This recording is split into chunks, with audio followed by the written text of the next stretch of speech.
ক্লাসের experience college থেকে সাধারণ এবার আমার নাম শঙ্কর এটা আদিত্য মহাজন এটা মৌসুমি আমাদের যে প্রজেক্টটি বানিয়েছি আমাদের প্রজেক্ট নাম হচ্ছে স্মার্ট ট্রাফিক কন্ট্রোল।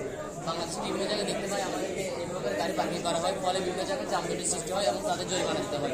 আমরা যে প্রজেক্টটি বানিয়েছি তার মধ্যে স্মার্ট ট্রাফিক কন্ট্রোল ব্যবহার করা হয়েছে, যার মাধ্যমে আমরা লিফটের মাধ্যমে গাড়ি পার্কিং করতে পারবো এবং ফ্ল্যাটের মধ্যে নামতে পারবো। আমরা দুটোই ব্যবহার করতে পারি।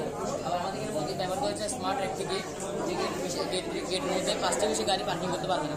আমরা সুবিধাতে 4টি গাড়ি পার্কিং করে রেখেছি, আর একটি দেখানোর জন্য রেখেছি। যেমন আমরা কার শেষে দেখি এখানে টোটাল স্পেস হচ্ছে 5, হ্যাভ স্পেস স্পেস আমাদের টোটাল স্পেসে 5টা, হ্যাভ স্পেস 1, কারণ আমাদের এর মধ্যে জায়গা আছে যে 5টা, তো এখানে 4টা ফিল করা, মানে আরেকটা জায়গা খালি আছে, আমাদের একবার নেই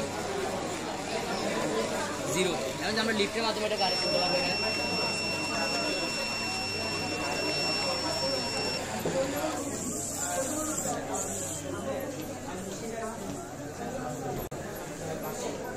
আমাদের গাড়ি ফিল হয়ে যাবে। অন্য যদি একটা গাড়ি এসে চেষ্টা করে, এখন যদি গাড়ির জায়গা খালি নেই, সরি নট স্পেস লাগে কোনো জায়গা খালি নেই।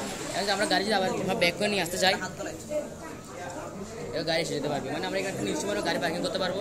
আমাদের বাংলাদেশে আরেকটি বড় সমস্যা হচ্ছে ট্রাফিকে দেখা যায় অনেক মানুষ সড়ক দুর্ঘটনায় আহত হচ্ছে, মারা যাচ্ছে। আমাদের ট্রাফিকের মধ্যে ব্যবহার করেছে একটি ডিসপ্লে, তারপরে স্মার্ট জেব্রা ক্রসিং আর একটা ব্যারিয়ার গেট। এই ব্যারিয়ার গেটের কারণ হচ্ছে যাতে গাড়ি আসলে থামতে পারে, এবং স্মার্ট জেব্রা ক্রসিং হচ্ছে যারা অনেক বৃদ্ধ মানুষ যারা সময় তারা রাস্তা পার হতে পারে না এবং এক্সিডেন্ট হয়, তার জন্য আমরা এটা ব্যবহার করছি, কারণ অনেকগুলো একসাথে মানুষ একসাথে রাস্তা পার হতে পারবে। আর ডিসপ্লের মাধ্যমে আমাদের কোনটি কয় সেকেন্ড যাবে তা দেখতে পারবে তারা।